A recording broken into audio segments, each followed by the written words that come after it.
Welcome to Channel's Business Global with me, Juliana Olayinka, from our studios here in London. Coming up on today's show, the Mayor of London and government ministers have traded blows over crime in the capital after the stabbing of another innocent teenager on the city streets. The brutal murder of this 15-year-old schoolgirl named as Eliani Andam comes at a time when local charities warn that a third of London's youth clubs are at risk of closure without new funding. Global leadership speaker Onye Anyado will soon be joining me in the studio for his take on this horrific story which has shocked the nation. And the UK Home Secretary Suella Braverman has been criticised by Conservative MPs for the alarmist speech she delivered in Washington this week, where she claimed that multiculturalism is failing in Britain. Our business correspondent Simon Pusey will soon be joining me to discuss the fallout. Then later, the decision to approve drilling at a controversial UK oil field has been widely condemned by environmental campaigners. Why? I'll be finding out from two of them. Dr. Patrick Hart, a campaigner at Just Stop Oil, will be joining me from Bristol, and Rana Adib, the Executive Secretary of REN 21, will be joining me from Paris. But first, British and Nigerian civil society groups have written an open letter to Home and Foreign Affairs ministers urging the government to return funds confiscated by Nigerian politician James Ibori back to Nigeria in a swift and transparent manner. The NGOs, which include Transparency International, said funds confiscated from him should go to projects benefiting the people of Delta State. Efforts by British prosecutors to confiscate Ibori's assets began in 2013, but have run into repeated delays and obstacles. In July, a judge ordered the confiscation of £101.5 million from him, one of the biggest orders under Britain's Proceeds of Crime Act since it came into force in 2002. Egypt has signed a local currency swap agreement worth around $1.4 billion with the United Arab Emirates.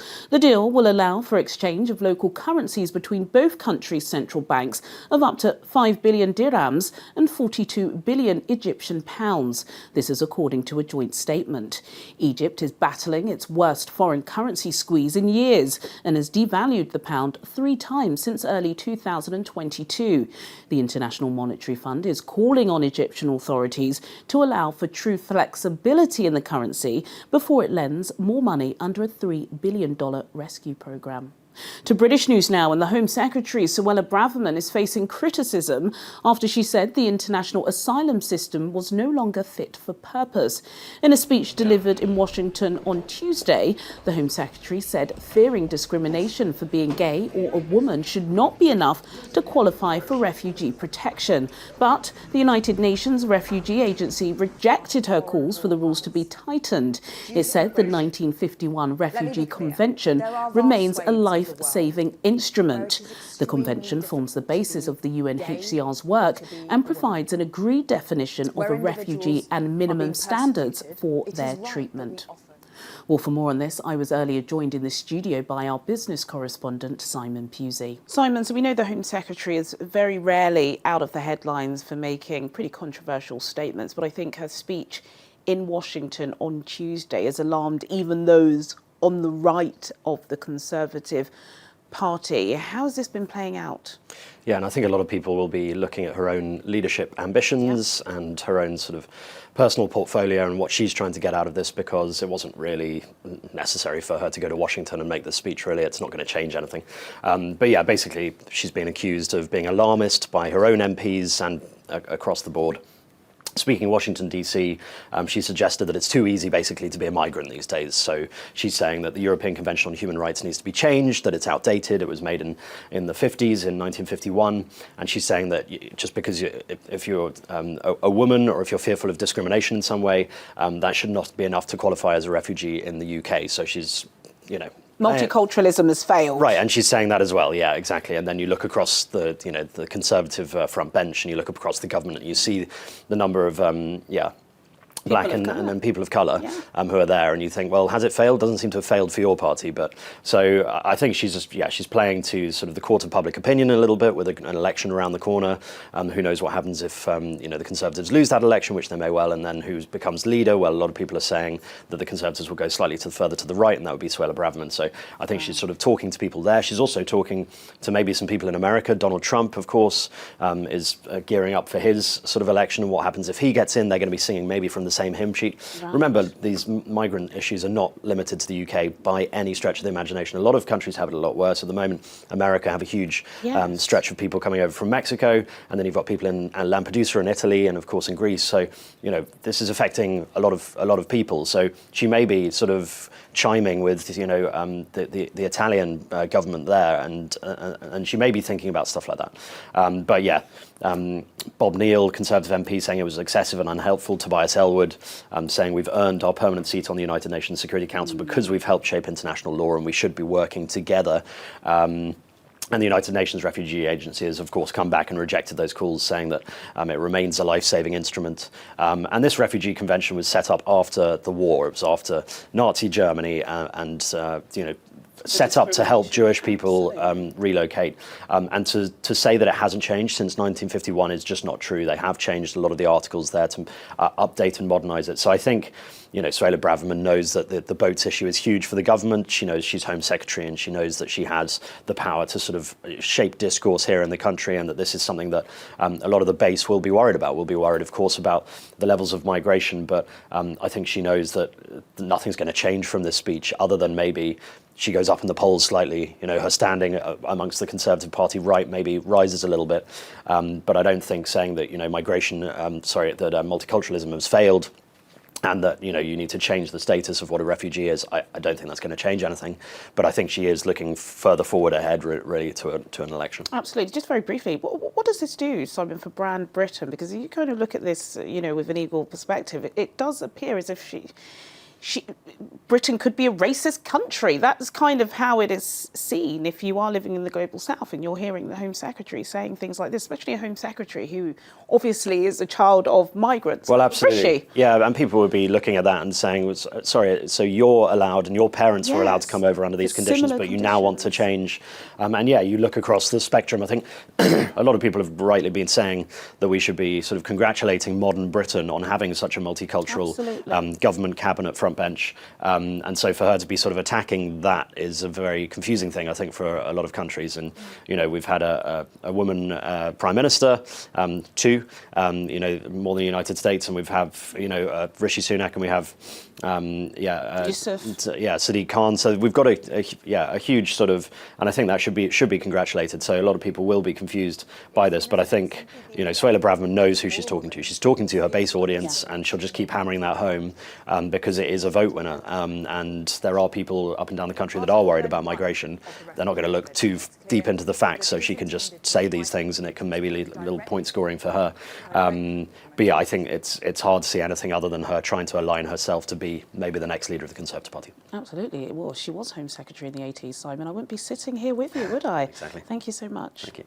Another UK story that has made headlines this week concerns UK regulators giving the green light to drilling at the UK's biggest untapped oil field.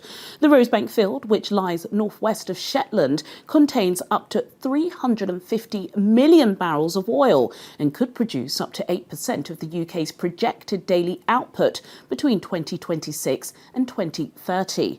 Opposition leaders have described the decision as morally obscene due to its impact on climate change. Well, for more on this, I'm now being joined by Dr. Patrick Hart, a campaigner and supporter at Just Stop Oil. Dr. Patrick joins me from Bristol. Dr. Patrick Hart, thank you so much for taking time out to speak with me on Channels Business Global. So following the announcement on Wednesday morning, we already saw that there were protests outside the Department of Energy Security and Net Zero. I don't believe that was Just Stop Oil. I think that was Fossil Free London. But I presume your team are thinking of ways in which you can fight the government against this pretty controversial decision. Of course we are. I think people all across the country are thinking of ways they can oppose this absolutely terrible decision. You describe it as terrible, but looking at some of the data that I've seen, this is likely to bring hundreds of jobs to Scotland, to that particular region, as well as over the next few years, billions of pounds of investment into the United Kingdom, as well as shoring up our energy security, which we know has been pretty difficult ever since the Kremlin invaded Ukraine last year. What is your response to that? So you've got to ask yourself, really, is this true? Are the government just trying to put out a line on this one? Unfortunately, every decision that's made for investing in fossil fuels is a decision away from renewables, which we know create more jobs. We know that the oil extracted from Rosebank would be sold on the international market, will not do anything for energy security in the UK, and that the companies doing this are actually based overseas and will take as much money out of this as they can. So it doesn't benefit anybody in the UK other than a very small number of people who are already very rich and give money to the Conservative Party, effectively. Rishi Sunak just a couple of weeks ago pushed back the deadline for the ban of petrol and diesel cars. Why do you think the Conservative government are doing this? Yeah, I mean, I'm absolutely terrified by this. As you said at the start, I'm a doctor. If I promise something to my patients about what we're going to do for their health, for their future, I damn well deliver it. In my line of work, you absolutely lose trust if you don't deliver on what you said you would do. We can see in this country that politics is broken.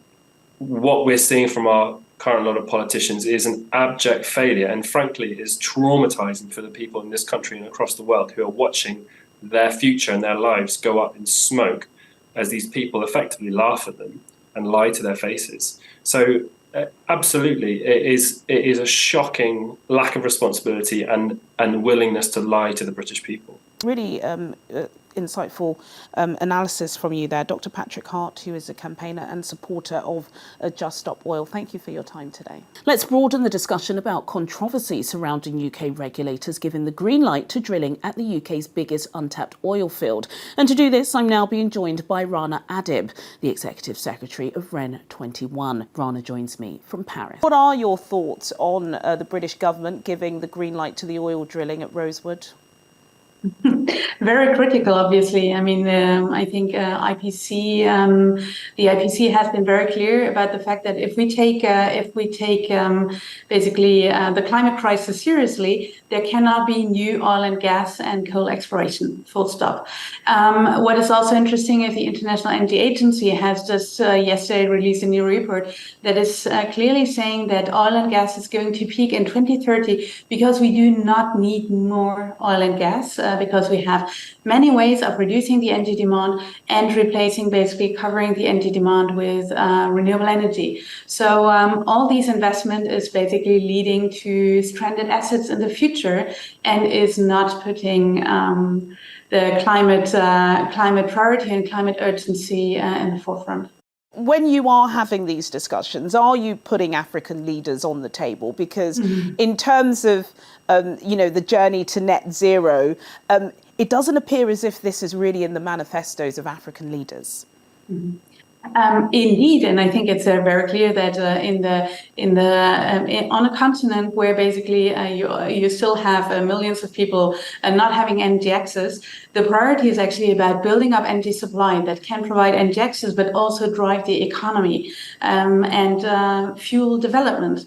So it's very clear that here climate mitigation, so the reduction of CO2 emissions, is not on the forefront. However, this said, energy is basically a key infrastructure that is required for any economy.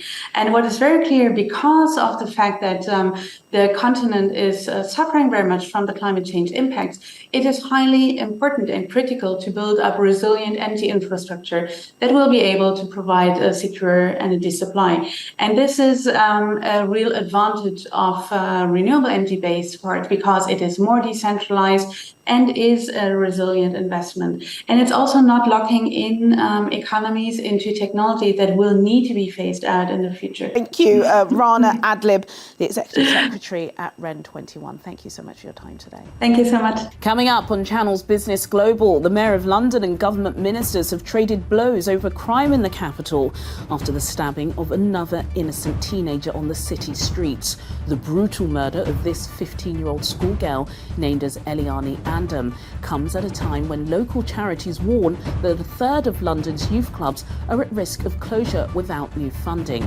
Global Leadership speaker Onyi Anyado will soon be joining me in the studio for his take on this horrific story which has shocked the nation. All of this after the break. Do stay with us. Welcome back to Channel's Business Global with me, Juliana Olayinka, from our studios here in London. A 15-year-old girl who was fatally stabbed on her way to school in Croydon, South London, has been named as Eliane Andam. The much-loved girl with a bright future died after being attacked with a foot-long knife on Wednesday morning while she was on her way to school. A 17-year-old boy known to the victim was arrested shortly afterward. Campaigners are calling for life-saving knife crime education to be made a standalone part of the national curriculum in schools across this country, and for more funding for youth centres that, according to campaigners, are at the brink of closure across the capital. Well, for more on this, I was earlier joined in the studio by Global Leadership speaker Onyi Anyado.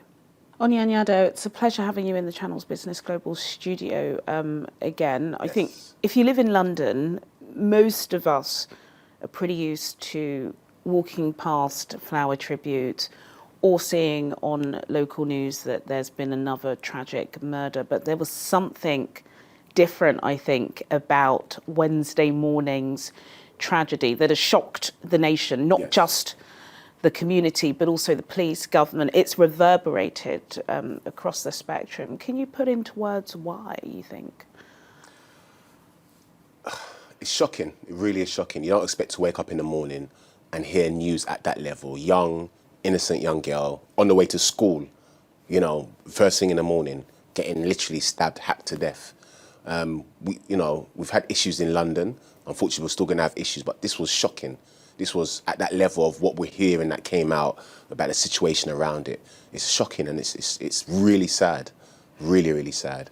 It is. I've got some data here. According to Met Police, between August 2022 and this summer, Croydon, which is a borough just in the south, I would say that the deepest south of London, has had more stabbings than any other borough in London. I think there's been over 200 in just 12 months. It appears to be getting worse, and I think, especially for our viewers in Nigeria, it could be difficult for them to understand why. But why do you think this is happening more frequently and the victims are getting more younger, and now female victims? It's a combination, Juliana. It's a combination of the music they listen to, it's the area they grow up into, it's the poor parenting, it's a lack of self-awareness, it's the government saying we're going to invest, but you're not investing anything. It's a multi-dimensional problem. It's a serious issue, but it's nothing new. This has been going on for 20, 30 years. When I was a younger man, I lived that street life and I was involved in all of that nonsense. So it's a combination of the music we listen to, poor parenting, or a lack of family community, lack of self-awareness, and a combination of that, and a love of and materialism as well. I have a 14-year-old daughter. Yes, I do have a 14. What? Yes, I do have a 14. Very close to age to the victim, and of course I hugged her much more tightly that evening, as I think most parents would. But I've been following this story very closely, and I've been listening to campaigners on the airwaves, and they're saying, we're just not getting the funds. We're not getting the funds. Yeah. I think when we grew up, yes, I think there was obviously there's always been fights, you know, it's centuries old, isn't it? But at least there was a place that we could go to that could build up your self-esteem. Yes. There were community centres available across London, libraries, swimming pools that you could go to if you were fortunate enough, so you weren't loitering around. These investments have stopped, and that's kind of some of the issues that the campaigners have. Yeah. You drag them in front of the camera when there is another victim, but when they're asking for the support from the government, they're being stopped because of the bureaucracy and the red tape. Yeah. Do you think this this is a massive issue? It is an issue because, you know, on one side, billions are being sent over to Ukraine, like Ukraine's a startup. But may I quote Tupac, he said, there's war in the streets and there's war in the Middle East.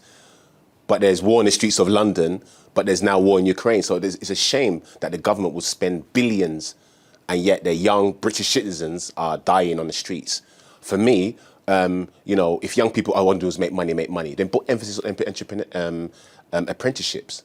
Give them the understanding, the ability to understand, okay, I can be a plumber, I can be a bricklayer, and I can still earn good money. Because if now we're out of Europe with Brexit, there's a shortfall of workers, what's the best solution? I know, let's get the young people off the streets and out of the gangs. Let's train them to become apprenticeships and become a benefit to the society rather than a burden to society. How can you be sending billions to another country and yet your young people, British citizens, they're not immigrants, are dying on the streets? But yet we've got a shortfall of workers. Why don't we use common sense and now say, okay, let's put an initiative from secondary school and tell the benefits of apprenticeships and say, hey, young man, young girl, forget the gangs. This is the way out. You want to make money good? You could be a plumber. You can be an electrician. You can be anything in that role. And it's a win-win for the government. It's a win-win for the streets, quote unquote. And it's a win-win for the young people. Really a terrible tragedy and hopefully something that we won't be talking about again, but inevitably we will. Onye Anyado, a global leadership speaker, thank you so much for your time and insights today. Now to my final guest, Progress Oberiko, who is the founder and host of the International Students Podcast, which provides a platform to foreign students studying in this country to share their views and obtain advice about the harsh realities of living abroad. Progress Oberiko, it's a pleasure having you in the Channel's Business Global studio. We are going to talk about what's emblazoned on your T-shirt, the International Students Podcast, but considering what we've just been talking about with our previous guests, it's only fair that we ask for your reaction to yet another devastating murder on the streets of London, this time a 15-year-old girl. What are your thoughts on this? I think it is such a tragic news. It is very devastating and it's disheartening as well. And it's I don't know, because it's like, these are kids like 15, 17. What are they doing with like knives? I think like the knife crime in London is becoming just horrendous. And as someone who's worked with like young people, mentor them, I think I know that things are being done about it. It is like, you know, being addressed at the moment, but I just think that a lot needs to be done to check these kids, whether it is in terms of mentoring them, providing more support for them in terms of like mentoring, mental health support as well in their schools, having subjects that has to do with like counseling and, you know, all of these things that they see in like real life. I think the schools like also need to kind of incorporate them into their curriculums as well, because it's really sad. Sometimes I believe that they're not really in their right senses. Like, I don't believe that they intend to hurt. Nobody's born a killer. You know, their fellow young people. So it's just really terrible, and I think it needs to be addressed. It does need to be addressed. I don't know if perhaps you may address it at one point on your new podcast, the International Students Podcast. We have spoken with you when you were wearing a different hat as a youth worker. Yeah. I'm sure many of our viewers will remember when we were out at the Winch, but you're not doing that anymore. Yeah. You're now a presenter. You're giving a platform for students. Talk to me about how this came about and why you decided to do it. Yeah, interesting. And thanks for having me as well to talk about this podcast. So it started a year ago, this time last year, and it was born out of my personal experiences as an international student at the University of Sussex. And I wanted to leverage my experience because I understand how daunting it is to move abroad, like to a new country where most cases you don't know anybody there.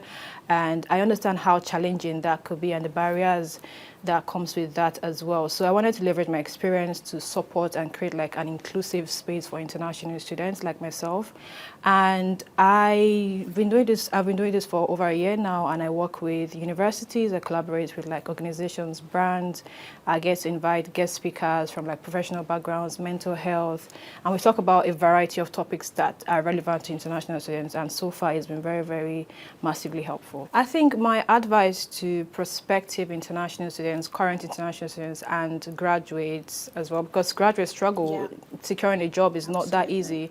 Many organizations are not very open or receptive to international students. They don't consider that these people have experiences before they came here. They just see them as like fresh graduates, and they're not ready to give them the chance. So that is one challenge. But I would say just keep, focus on the studies. What brought you here is like study, and focus on that, and don't feel limited in any way, because you're going to face a lot of challenges. There's discrimination, there is mental health, isolation, and all of that. So seeking community as well, which is why I started this podcast, to like give people the chance to tell their stories and also to feel seen and feel included. And having like communities like this, Nigerians in the UK, or like Nigerians in your school, or whichever community that you can access, take advantage of them and just be part of them. They will give you like support in terms of like career, mental health support, and all of the support that you need to thrive in a new country. Wonderful, really insightful assessments there from you, Progress. And it's brilliant that they actually have a platform that they can listen to. So Progress Oberiko, founder, host, producer, director, presenter of the International Students Podcast. Really great having you in the studio. Thank you so much. Thank you so much. Well, sadly, that's all we have time for today. But as always, do get in touch with your comments and suggestions. I'll see you at the same time next week for more in-depth business analysis on Channel's Business Global. Goodbye.